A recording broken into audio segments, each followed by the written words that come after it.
자, 이번에는 경제 현안을 쉽게 풀어보는 경제 읽기 시간입니다. 오늘도 다양한 경제 이슈들 김대우 경제학 박사와 살펴보겠습니다. 안녕하십니까? 안녕하십니까? 반갑습니다. 예, 조금 전 저희 이재명 대통령이 이제 경제인 간담회를 가진 뒤에 한 브리핑 함께 보셨습니다.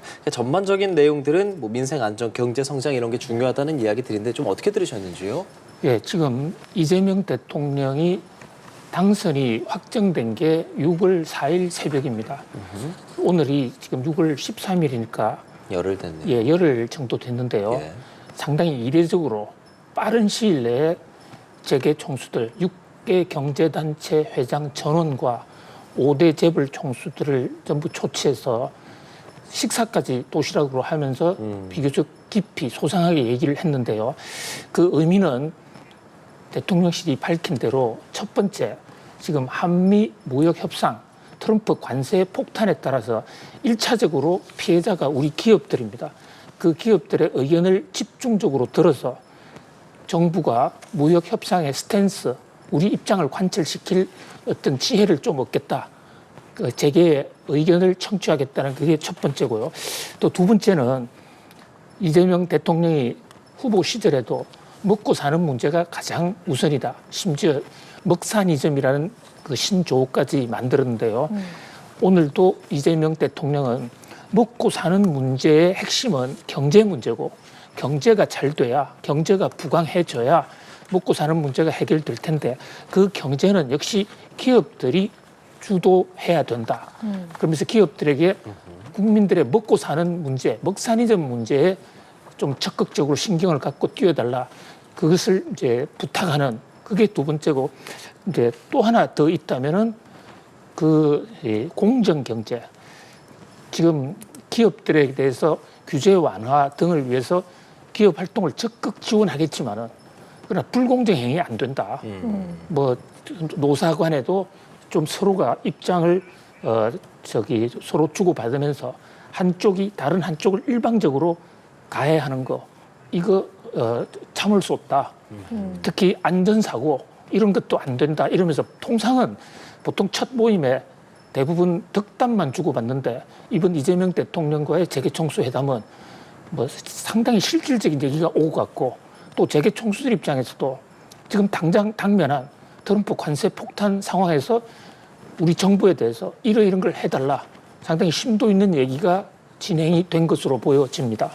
저희가 앞서서 그 브리핑으로도 확인했지만 이재명 대통령이 정부와 기업의 원팀 정신을 강조했거든요. 그러니까 즉 경제 핵심은 바로 기업이다 이렇게 말하면서 기업들에게 국내에 좀 더 적극적으로 투자해달라 이런 의미로 해석할 수 있는 건가요?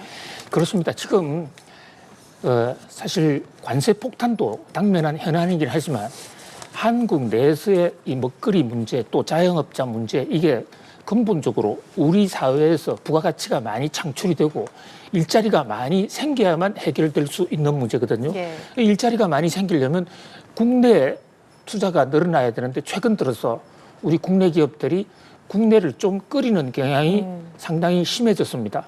그것은 1차적으로 이제 노동 단가가 높아지니까 불편함을 느껴서 밖으로 나가는 것도 있는 데다가 최근에는 특히 트럼프 대통령이 관세 폭탄을 터뜨리면서 미국에 와서 사업하라. 이러니까 최근에 현대차도 뭐 엄청난 금액의 미국 투자를 약속하지 않았습니까? 예. 그것도 어쩔 수 없는 일이긴 하지만 국내 투자도 결코 소홀히 하지 말고 좀 적극적으로 해달라라는 어떤 신신당부였다 이렇게 볼 수 있겠습니다. 예, 알겠습니다.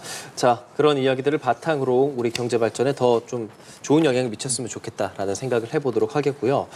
아파트값 얘기를 좀 해보려고 합니다. 서울의 매매가가 지금 19주 연속 상승을 하고 이게 좀 상승폭도 좀 커졌다라는 생각도 드는데 어떤 생각 갖고 계십니까? 예, 가격이라는 건요. 오르면 내리고 내리면 오르는 이런 사이클 성격을 구조적으로 가질 수밖에 없는데 19주나 연속으로 올랐다는 것은 무언가 부동산 시장에 좀 정상적인 기류보다는 비정상적인 어떤 현상이 나타나고 있다. 좀 우려할 만한 상황이고요. 특히 최근 들어서는 오른 폭도 조금씩 커지고 또 오르는 지역도 주로 서울의 집값입니다만은 과거에는 강남 3구나 4구에 집중됐다면 이제는 서울 전역으로 서울에 25개 구가 있는데 거의 안 오른 구가 없다시피 이렇게 확산이 되고 있거든요. 예. 자, 이 대목 정부도 이게 상당히 어떤 위기 징조다 해서 부동산 TF 팀을 가동을 하고 특별 대책을 지금 논의를 하고 있는데 최근에 이제 결정적인 사건은 예. 금리를 인하한 거. 그러니까 금리 인하는 사실 경기 회복을 위해서 불가피한 측면이 많이 있지만 예. 그런데 금리 인하는 사실 부동산을 사는 사람들 입장에서는 뭐 칠탄을 마련하는데 금리 인하만큼 좋은 카드가 없거든요. 금리는 더군다나 부동산은 뭐 수십 년짜리 모기지를 얻어서 산다 이랬을 경우에 싼 금리로 지금 얻어놓으면 부동산 구매 자금으로 쓰기에 매우 유용하다. 뿐만이 아니라 금리 인하 추세, 한국은행의 금리 인하를 보면서 이제 계속해서 금리를 인하하지 않을 것이라는 그런 기대 이런 게 크게 작용한 그게 1차적 원인이 아닐까 이렇게 생각을 해봅니다. 지금 새 정부에서는 이런 수요를 좀 누르기 위해서 규제 지역을 추가로 지정할 수 있다 이런 관측도 나오고 있잖아요. 이런 부분은 어떻게 보고 계세요? 예, 이 규제 그러니까 이를테면 오세훈 서울시장이 2025년 올해 초에 했던 것처럼 토지 거래 허가제, 토호제 이런 것을 발동을 하면 그 지역에 일시적인 효과는 분명히 있을 겁니다. 예. 예. 그런데 지금 강남 산구에서 보듯이 그 지역을 묶으니까 풍선 효과로 옆 지역이 오르는 그런 부작용도 있고 예. 또 지금 토지 거래 허가제라는 규제가 예. 워낙 오랫동안 지속되어 왔기 때문에 사실상 좀 효력을 많이 상실했어요. 그래서 정부에서는 토호제뿐만이 아니라 조정 대상 지역으로 지정을 하면 세금도 많이 올라가거든요. 예. 그런 면에서 수요 측면에서 좀 부동산을 매입하는 것을 좀 자제해달라라는 정책을 취하는 카드를 지금 논의를 하고 있는데요. 그런데 이제 그 근본적으로 부동산의 가격 문제는 수요와 공급 양측을 같이 봐야 되거든요. 예. 근데 지금 공급 물량이 최근 수년 동안, 특히 2, 3년 동안 서울 지역의 신규 공급 물량이 지금 10년 만에 최소로 줄어들어 있습니다. 맞아요. 그런 문제도 동시에 수요와 공급, 그러니까 수요는 억제하고 공급은 확대하는 그런 좀 중장기 플랜을 마련해야 되지 않을까 이런 생각을 해봅니다. 공급은 적고 수요가 적은 서울. 근데 그에 반해서 지방은요. 악성 미분양이 상당히 많고 공급이 굉장히 많은 상황이지 않습니까? 이 부분은 좀 어떻게 좀 해소를 해야 할까요? 근데 이게 고질적인 양극화 현상인데요. 그러니까 더 아픈 거예요. 전국적으로 부동산 가격이 떤다 이러면 전국적인 차원에서의 규제 정책을 쓸 수도 있겠지만 지금은 안 되는 지역 그리고 전국 대부분의 지역 약 90% 정도는 부동산 가격이 하락하고 있거나 거의 요지부동인 상태에서 분양이 안 됩니다. 악성 미분양도 지금 사상 최고 수준인데요. 악성 미분양이라는 게 집을 다 지었고 나서도 안 팔려서 지금 그대로 비어 있는 상태. 그런 아파트도 지금 수두룩하거든요. 그러니까 이게 이제 결국은 세금 제도로 놓고 본다면 똘똘한 한 채 선호 현상을 야기한 이른바 다주택자 중과 문제. 주택이 2채 이상 있으면 세금을 많이 때리다 보니까 싼 지역의 집은 팔아버리고 비싼 지역에 한 채만 사는. 그래서 이제 미국이나 유럽 같은 데는 이렇게 주택 수를 가지고 하지 않고 총 보유하고 있는 주택의 가격을 합산해서 가격이 높으면 거기다가 누정 할증을 하는 이런 방식이 이제 필요할 것으로 보이고요. 예. 두 번째는 결국은 지방과 서울 간의 어떤 역할 분담, 그러니까 기회의 균등, 인프라, 교육의 기회 확대 그런 것을 통해서 지방은 수요를 늘리고 서울은 좀 수요를 억제하는 이런 입체적인 전략이 동시에 마련돼야 될 것으로 보여집니다. 예, 저희가 집값 이야기를 좀 해봤고 주제를 바꿔보겠습니다. 트럼프 행정부가 이 철강뿐 아니라 철강을 사용한 가전제품에도 최대 50%의 관세를 부과하겠다. 그리고 이 가전제품, 냉장고, 세탁기 등등이 있는데 우리나라 뭐 삼성, LG 이런 대기업들도 영향을 받겠죠, 아무래도. 예, 그야말로 날벼락입니다. 예. 철강에 대해서 때리는 거는요. 전 세계가 거의 똑같이 피해를 당하고 또 우리나라 입장에서는요. 미국에 직접 철강을 수출하지 않고 그것을 가공품을 만들어서 수출하면 피해갈 수도 있었거든요. 예. 근데 이번에 이른바 그 트럼프 대통령의 이 철강 추가 관세 조처, 철이 들어가 있는 전자제품도 때리겠다는 겁니다. 그러니까 냉장고, 뭐 세탁기라든지 각종 뭐 건조기 등등 해서 많은 상품들의 경우에 그 안에 쇠가 들어가 있지 않습니까? 근데 거기다가 때리게 될 경우에는 우리가 지금 전 세계에서 전자제품이 세계 1위입니다. 예. 전자제품 수출 물량이 제일 많아요. 철강하고는 좀 상황이 또 다르단 말이죠. 예. 그런 면에서 이번 조처는 한국의 가장 아픈 조처다. 아, 그래요. 거기다가 관세율이 무려 50%입니다. 이것은 수출에 상당한 그 원가 부담이 야기될 것으로 보여지는데요. 한미 간에 지금 통상 협상이 진행 중이기 때문에 자, 이 대목도 좀 우리가 우리의 입장을 좀 잘 설명을 해야 입장을 잘 관철시켜야 할 것으로 보여집니다. 말씀하신 그 가전제품뿐 아니라 이제 자동차 같은 경우도 이미 한번 저희가 많이 얘기를 했었지만 수출을 우리가 해야 되는 입장인데 트럼프 대통령이 머지않은 미래에 자동차 관세 추가로 더 올릴 가능성이 있다라는 식의 이야기들을 했습니다.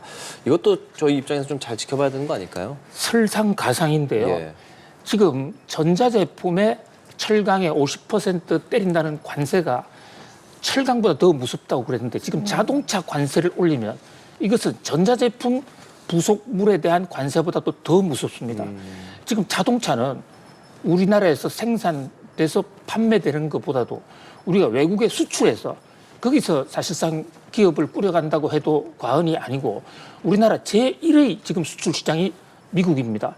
근데 지금 25% 관세도 이게 굉장히 힘에 겨워요. 예. 그래서 우리가 한미 간에 통상회담을 할 때 다른 것은 좀 우리가 한국이 양보할 테니까 자동차만은 좀 해제해달라고 그러는데 트럼프 대통령이 공공의 자리에서 노조원들 앞에서 자동차 관세 50% 떼일 거야.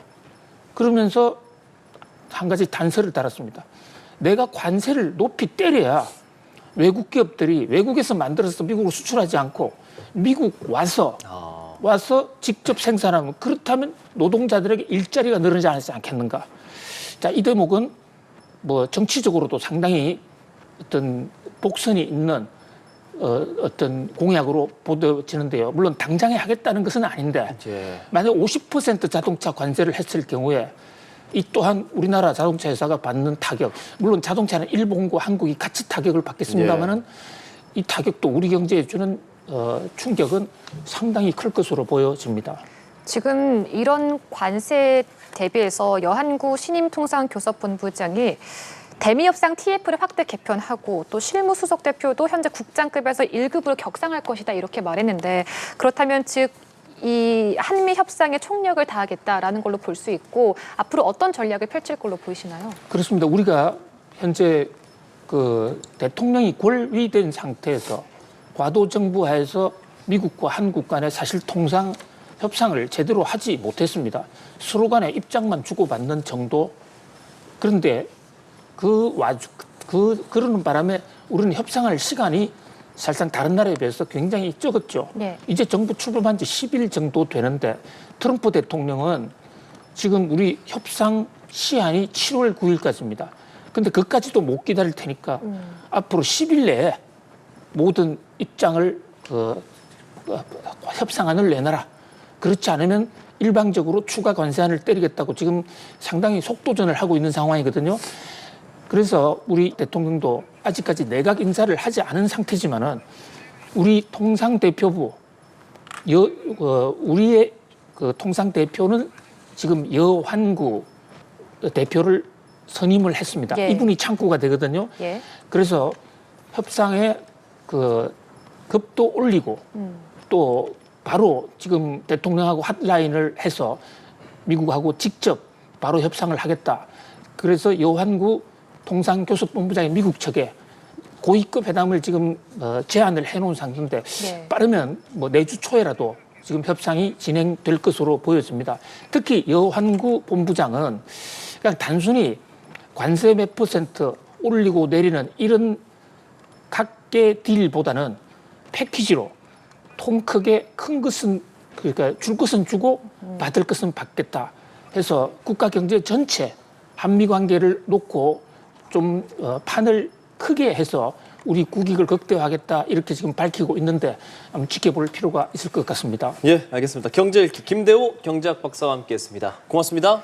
감사합니다.